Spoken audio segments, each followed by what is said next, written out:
He was, most people agree, a scoundrel.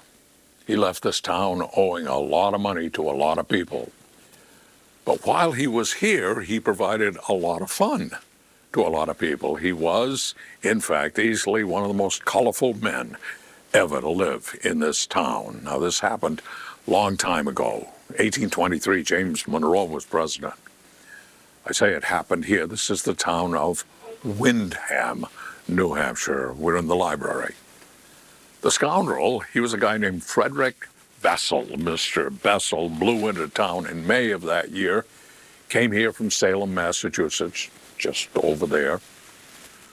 Leonard Allison Morrison writes in his 1883 town history that Mr. Bessel came from originally and was a native of Sumatra in the Far East, so he was exotic looking to the locals.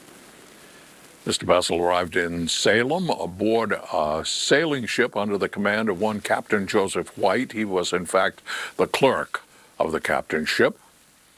Later in 1830, Captain White would be stabbed to death in his sleep in Salem in his house. 13 stab wounds in all. The murder was used, as a matter of fact, as plots in stories done by Nathaniel Hawthorne and Edgar Allan Poe. Frederick Bessel, by the way, did not do the murder. The culprits were family members. But what I'm talking about here happened before all that happened. Anyhow, one day, Joe Bessel comes to town and he sets up a hunting and fishing camp out in the woods, and he has a friend with him, a guy named Major Dudley, who is a teacher of military tactics. The two buy firearms and supplies locally and a lot of rum, and he invites the locals to come out to the camp and party, and they do. And people have so much fun that the camp expands, and they build this huge log house and a stable and lots of outbuildings. And for 3 or 4 years, a long time, Bessel's camp becomes the Las Vegas of the 19th century, rum, women, and song.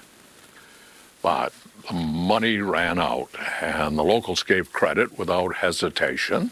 The guy was obviously stinking rich until he wasn't. And he skulked back to Salem, where he declared bankruptcy. And after Captain White's murder, Mr. Bessel left the area, went out to Missouri, and when the Civil War broke out, he enlisted in the 7th Missouri Infantry. But before he got to camp, he came down with measles, and he died, and he never saw any action.